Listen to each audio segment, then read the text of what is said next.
Welcome to BPC news bulletin. ముందుగా headlines.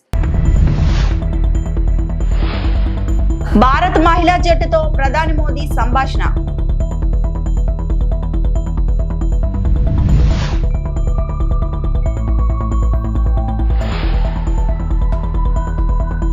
Pawan Kalyan చొరవ, గూడెంలో తొలిసారి విద్యుత్ వెలుగులు.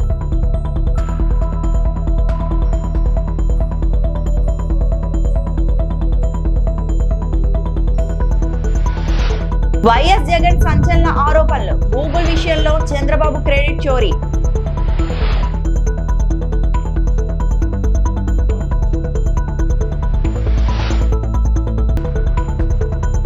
మరో బస్సు ప్రమాదం. రన్నింగ్ బస్సులో మంటలు. తృటిలో తప్పించుకున్న ప్రయాణికులు.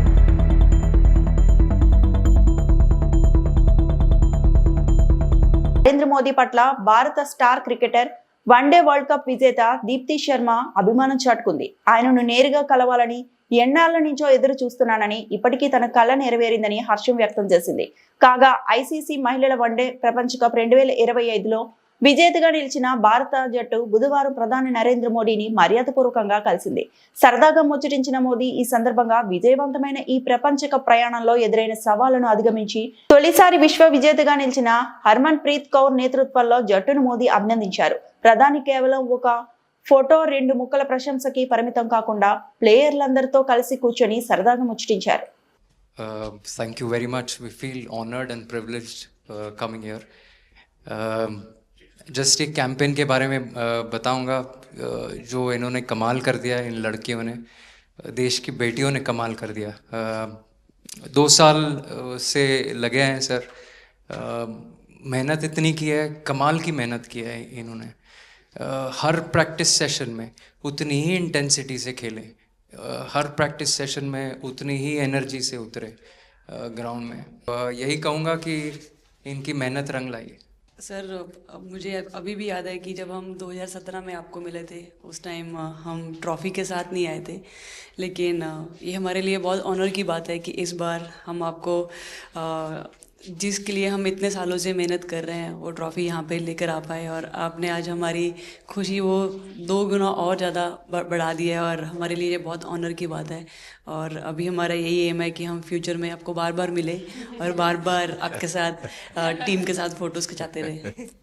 नहीं, सचमुच में आप लोगों ने बहुत बड़ा काम किया है, और भारत में क्रिकेट एक खेल नहीं है, एक प्रकार से भारत के लोगों की जिंदगी बन गया है. और क्रिकेट में अच्छा होता है तो भारत अच्छा फील करता है, और क्रिकेट में थोड़ा सा भी इधर होगा तो पूरा भारत हिल जाता है. आपको भी जब 3 मैच लगातार हारे तो जो ट्रोलिंग सेना है. గూడెం నడుబొడ్డున విద్యుత్ దీపం ప్రకాశించింది. స్వాతంత్ర్యం తర్వాత అల్లూరి జిల్లా అనంతగిరి మండలం గూడెం గ్రామంలో తొలిసారి విద్యుత్ వెలుగులు. ఉప ముఖ్యమంత్రి పవన్ కళ్యాణ్ ప్రత్యేక శ్రద్ధతో 17 గిరిజన కుటుంబాల జీవితాల్లో కొత్త వెలుగులు ప్రసరించాయి. గిరిశిఖర గ్రామం కంటే 9.6 కిలోమీటర్ల ఎత్తులో 217 విద్యుత్ స్తంభాలు 17 కుటుంబాలతో ఉన్నాయి. సౌర పవన విద్యుత్ ద్వారా హైబ్రిడ్ మోడల్లో విద్యుత్ సరఫరా, ప్రతి ఇంటికి 5 బల్బులు, 1 ఫ్యాన్ సెటప్ ఉన్నాయి. గ్రామస్తుల ఆనందంతో తమ కృతజ్ఞతలు తెలిపారు.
ఏపీలో ఈగల్ వ్యవస్థను స్థాపించాక ఏడాదిన్నరలో జీరో గంజాయిగా మార్చామని హోంమంత్రి అనిత తెలిపారు. మంగళగిరిలో నిర్వహించిన మీడియా సమావేశంలో ఆమె మాట్లాడారు. డ్రగ్స్ వద్దు బ్రో అనే నినాదాన్ని స్కూల్ స్థాయిలోకి తీసుకెళ్తున్నట్లు చెప్పారు. గతంలో గంజాయికి బానిసగా మారిన పిల్లలను చూసి తల్లిదండ్రులు తల్లడిల్లిపోయారన్నారు. యువత భవిష్యత్తుకు భరోసా కల్పించాలనే ఈగల్ వ్యవస్థను తీసుకొచ్చినట్లు వివరించారు. డ్రగ్స్ వల్ల వచ్చే అనర్థాలు కేసుల్లో ఇరుక్కుంటే వచ్చే నష్టాలేంటో అవగాహన కల్పిస్తున్నాం. యువత భవిష్యత్తుపై మాట్లాడే హక్కు జగన్ కి లేదు. డ్రగ్స్ దందా చేసిన వాళ్లకు ఆయన ఒత్తాసు పలుకుతున్నారా? మాదక ద్రవ్య కేసులో అడ్డంగా దొరికిన కొండారెడ్డి నేతృత్వంలో జగన్ శిక్షణ కార్యక్రమాల, అతడిని పార్టీ నుంచి సస్పెండ్ చేయకుండా విద్యార్థులతో సమావేశాల, 2019-24 మధ్య దేశంలో గంజాయి ఎక్కడ దొరికినా దాని మూలాలు ఏపీలో ఉన్నాయని చెప్పుకునే పరిస్థితి.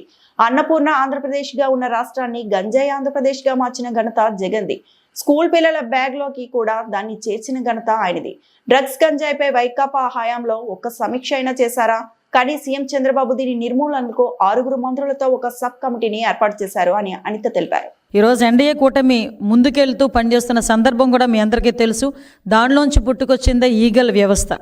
ఆ ఈగల్ వ్యవస్థని ఈరోజు స్థాపించిన తర్వాత సుమారుగా 1.5 సంవత్సరం కాలంలోని ప్రత్యేకంగా మేము చెప్పుకోదగ్గది, మేమందరం కూడా గర్వించదగ్గది, గాంజా ఏదైతే కల్టివేషన్లో జీరో గాంజా కల్టివేషన్ తీసుకురాగలిగే పరిస్థితి ఈరోజు వచ్చిందంటే, ఈరోజు ప్రజలు, అదేవిధంగా ఈగల్ సంస్థ, అదేవిధంగా ఈరోజు గౌరవ ముఖ్యమంత్రి గారు డైరెక్షన్ అన్నీ కూడా ప్రాపర్ వేలో పనిచేసి డ్రగ్స్ వద్దు బ్రో అనే నినాదాన్ని స్కూల్ స్థాయిలోకి కూడా తీసుకెళ్ళగలుగుతున్నామంటే ఇది మా పనితనానికి ఒక నిదర్శనం కింద భావించవచ్చు. ఆ జగన్మోహన్ రెడ్డి పరిస్థితి ఎలా ఉంది అంటే, వాళ్ళ తాలూకా మాఫియా పరిస్థితి ఎలా ఉంది అంటే, మా ప్రభుత్వం డ్రగ్స్ వద్దు బ్రో అంటే వాళ్ళు ముందుకొచ్చి డ్రగ్స్ తీసుకో బ్రో అనే పరిస్థితిలో ఈరోజు వచ్చారంటే నిజంగా సిగ్గుపడే పరిస్థితి. నేను ఎందుకు ఈ సందర్భంలో మాట్లాడుతున్నానంటే, ఈ సందర్భంలో నేను మాట్లాడాలి కాబట్టి ఈరోజు నేను మాట్లాడడానికి వచ్చా.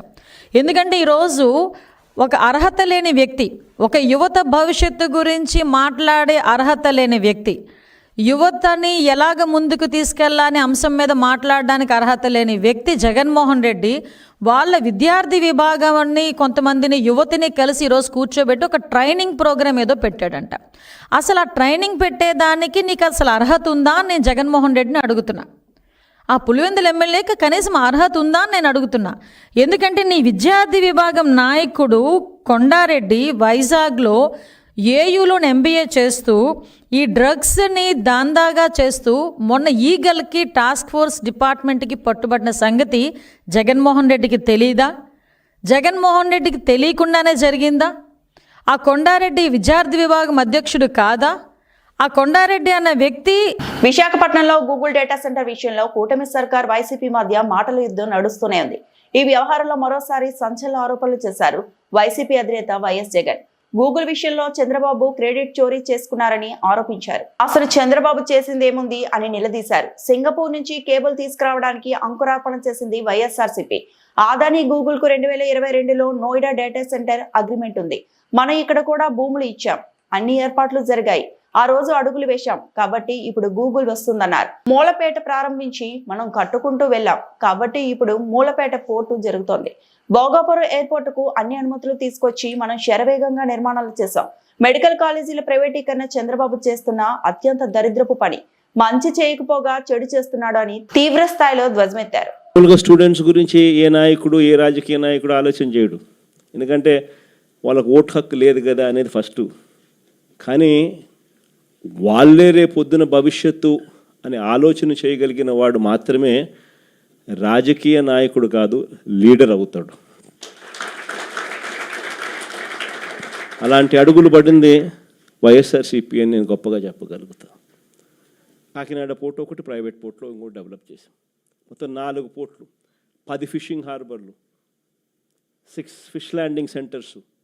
అంటే పోర్ట్ లెడ్ ఎకానమీని అడుగులు వేగంగా ముందుకు ఇచ్చగలిగాం.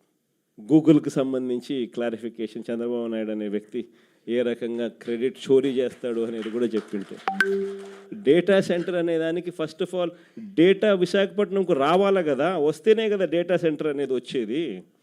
ఆ డేటా అనేది సింగపూర్ నుంచి కేబుల్ తీసుకొచ్చేదానికి అంకురార్పణ చేసింది వైఎస్ఆర్సీపీ ప్రభుత్వంలో జరిగింది. కాబట్టి వైఎస్ఆర్సీపీ ప్రభుత్వంలో 300 మెగావాట్లకు సంబంధించి డేటా సెంటర్కు శంకుస్థాపన చేశాం. అదానికి గూగుల్కు ఆ రోజుల్లోనే 2022లోనే నోయిడాలో గూగుల్తో కలిపి నోయిడాలో already data center Adani already కట్టాడు. దానికి సంబంధించి శంకుస్థాపన 2023లో జరిగింది. తర్వాత సింగపూర్ గవర్నమెంట్కు 2020 శంకుస్థాపన చేసిన రోజే తర్వాత 3-4 నెలలకే 2022లోనే సింగపూర్ గవర్నమెంట్కి లేఖ కూడా రాసినాం. కేబుల్ అక్కడి నుంచి వచ్చేదానికి మాకు ఫెసిలిటేట్ చేయండి అని. అవన్నీ జరిగితే ఈరోజు గూగుల్ వస్తూ ఉన్నాం. డేటా సెంటర్లో అసలు కట్టాలి అని అంటే ఫస్ట్ డేటా రావడానికి కేబుల్ కావాలి కదా. ఇవన్నీ అప్పుడు మనం చేసాం కాబట్టి ఇప్పుడు వస్తూ ఉంది. ఆ రోజు నుంచి చూస్తే విశాఖపట్నంలో డెవలప్మెంట్ అనేది ఆ రోజు అడుగులు మనం వేసాం కాబట్టి ఈరోజు గూగుల్ వస్తూ ఉంది. ఆ రోజు మనం మూలపేట పోర్టు మనం 30% కంప్లీట్ చేసాం కాబట్టి ఈరోజు మూలపేటలో పోర్టు కంప్లీట్ అయ్యే పరిస్థితిలోకి వస్తూ ఉంది. ఆ రోజు భోగాపురం ఎయిర్పోర్ట్కు 900 కోట్లు ల్యాండ్ అక్విజిషన్కి మనం ఖర్చు చేసినాం. R&R ల్యాండ్ అక్విజిషను 900 కోట్లు ఖర్చు చేసి భోగాపురం ఎయిర్పోర్ట్కు ఫౌండేషన్ స్టోన్ వేసి దాదాపు 30% కంప్లీట్ చేసినాం. అన్ని పర్మిషన్లు తీసుకొచ్చి ఇచ్చి మనం చేసాం కాబట్టి అది కంప్లీట్ అవుతుంది. ఈరోజు నిజంగా చంద్రబాబు నాయుడు చూస్తే అన్ని రివర్స్గానే కనిపిస్తూ ఉండే. మెడికల్ కాలేజీలు అన్నిటికన్నా నిజంగా చాలా అతి దరిద్రమైన పని చంద్రబాబు నాయుడు ఏదైనా చేస్తూ ఉన్నాడంటే ఇది అతి దరిద్రమైన పని. నిజంగా అతను మంచి చేయకపోతే చేయకపోయి కనీసం చెడు చేయడం అన్న దానికి మనకి ఇంతకన్నా దరిద్రం ఏదైనా ఉంటుందో నాకు అర్థం కాదు అసలు.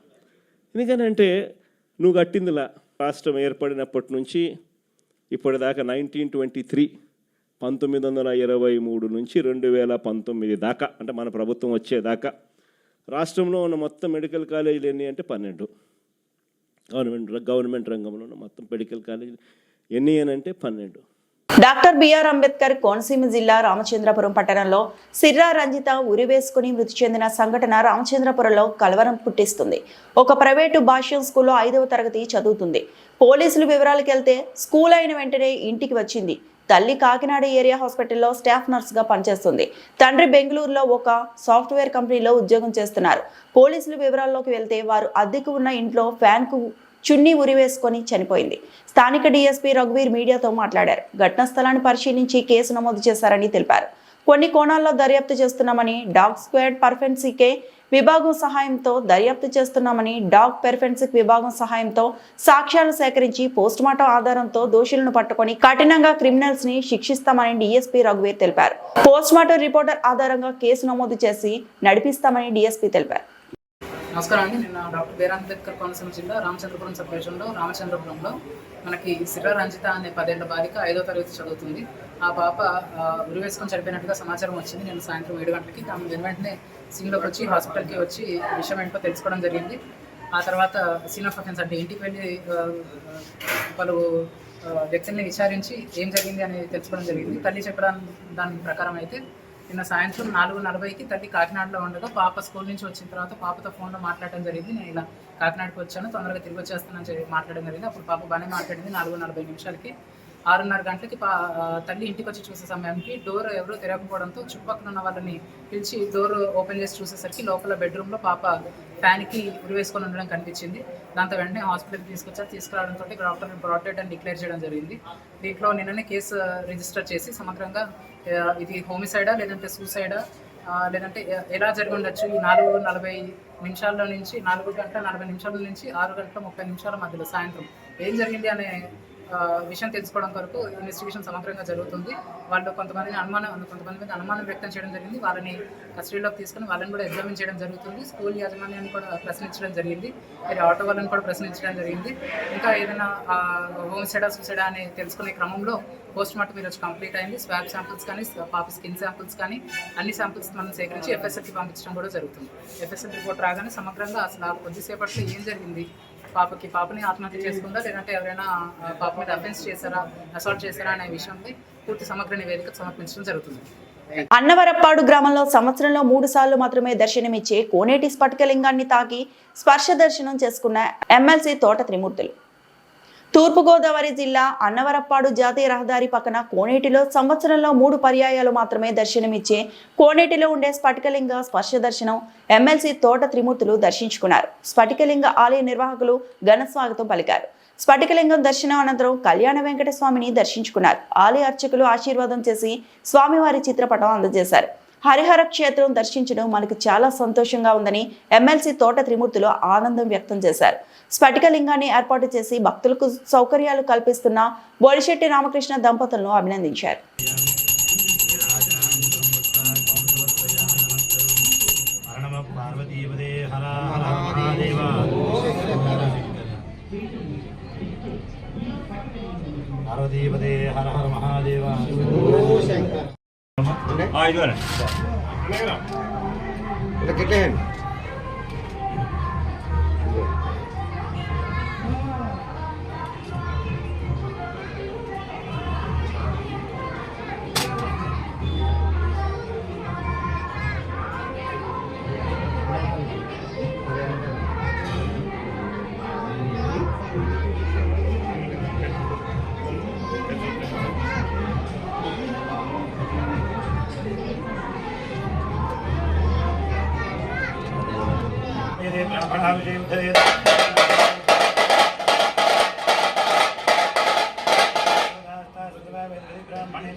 దక్షిణ కైలాసంగా పేరుగాంచిన ప్రముఖ పుణ్యక్షేత్రం శ్రీకాళహస్తీశ్వర దేవస్థాన ఆలయంలో కార్తీక పౌర్ణమి సందర్భంగా ఆలయ అలంకరణ మండపం వద్ద సోమస్కందమూర్తి జ్ఞాన ప్రసూనాంబ ఉత్సవమూర్తులను సుందరంగా పూలమాలలతో చక్కగా అలంకరించి ఆలయ ఆవరణలో ఊరేగింపుగా కోట మండపానికి స్వామి అమ్మవారిని కొలువు తీర్చి ఉంజల సేవ నిర్వహించారు. ఆపై దీప ధూప నైవేద్య అఖండ దీపారాధన కుంభహారతి హారతులు సమర్పించారు.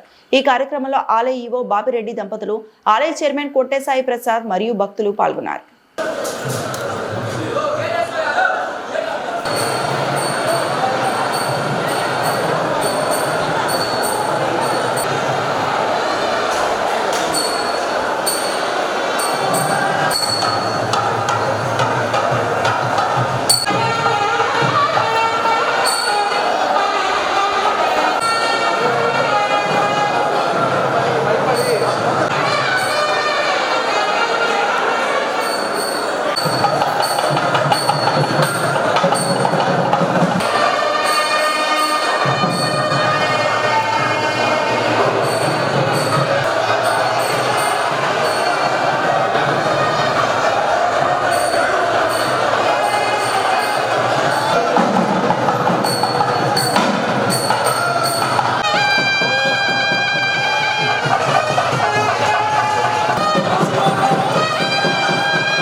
వృషభజక్షమీధా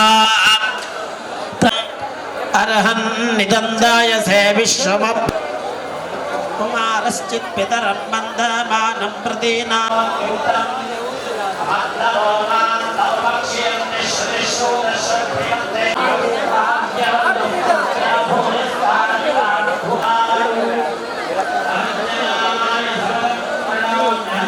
గోత్రమిదం గోవిదం వజ్రబాహుం జయంతమస్మసహోజా చైత్రమింద్రరథమాతిష్టలోవితో అభిగోత్రాన్ని సహసాగాహమానో శతవేషో ఉద్ధరశయమఘవన్నాయుధాన్యుత్సత్వనాం అగాన్హం మహాగాదయామి సోమస్త్వరాజా గురోర్వరీయో వరివస్తే అస్తు జయంధరా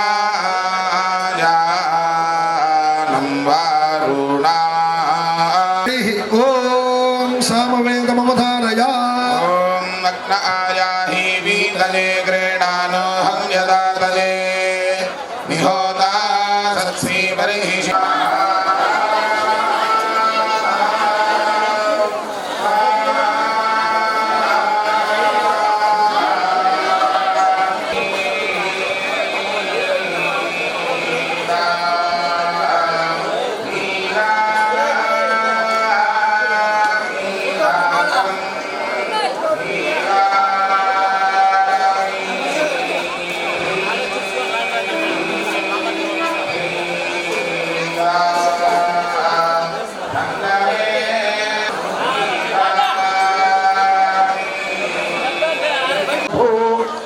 यानि मनुरवृणीता पितानुस्ताशञ्चयो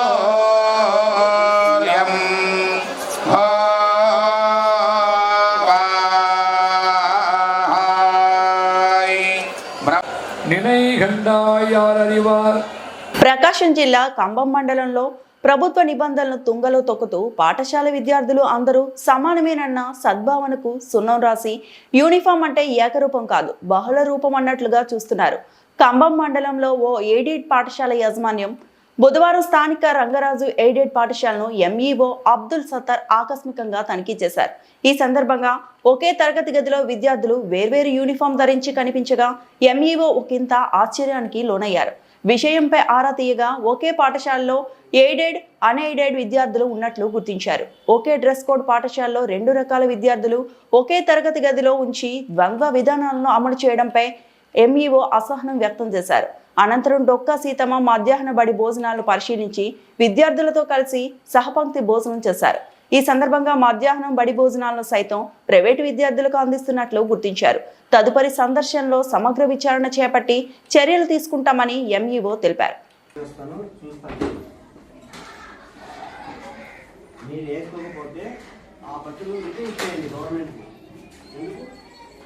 మీరు ఉపయోగిస్తే ఉపయోగించుకోవాలి, అలాంటి ఏం చేయాలా? అవసరం ఉన్న వాళ్ళకి ఇచ్చేస్తాం. నీకే లేదా? మీరు అందరూ ఇంగ్లీష్ లేదా? నువ్వు నీకే లేదా? సరే, ఓన్లీ యూనిఫామ్ లేదా లేదంటే ఎక్స్ట్రా స్టడీ లేదా? ఏమి లేదా? తెలుగు లేదా? నీకు ఇచ్చారా? ఏమి ఇచ్చారు? మరి ఎందుకు వేస్తున్నారు? అంటే 2, ఫ్రై అంటే 3, టెట్రా అంటే పెంటా అంటే తెలుసుగా ఇవన్నీ లాటిన్ వర్డ్స్. దాంతో ఇది యూనిఫామ్ అనేది వచ్చింది. అంటే ఒకే ఫామ్లో ఉండాలి కదా. దానికోసమే గవర్నమెంట్ ఏం చేస్తుందంటే డబ్బులు ఖర్చు చేసి మీ అందరికీ యూనిఫామ్ కుట్టిస్తుంది. మీరు వేసుకొని వస్తున్నారు కదా. మరి ఇది ఎయిడెడ్ స్కూల్ కాబట్టి ఎయిడెడ్ అంటే ఏంటి? ఇది ఒక గవర్నమెంట్ తరఫున మీకు సహకారం, ఆర్థిక సహకారం ఇస్తున్నారు. మీరు ఆర్థిక సహకారం ఇచ్చేటప్పుడు అన్ని ఫెసిలిటీస్ అంటే యూనిఫామ్స్ కానీ టెక్స్ట్ బుక్స్ అన్నీ మీకు సప్లై కాబడుతున్నాయి. కాబట్టి మీరందరూ వచ్చేసి యూనిఫామ్ కూడా ఒకటే వేసుకోవాలి కదా. రెండో యూనిఫామ్ ఉండకూడదు.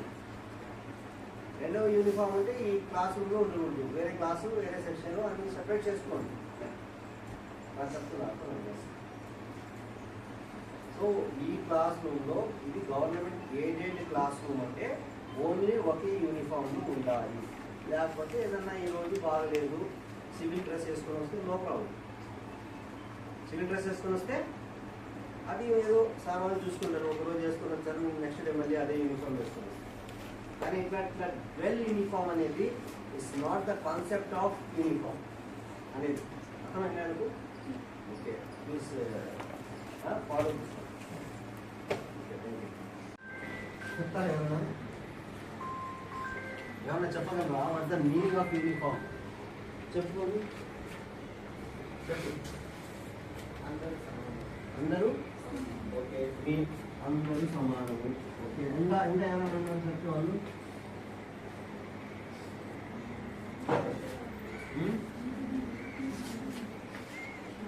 అందరూ సమానము అనేది అబ్బాయి చెప్పాడు.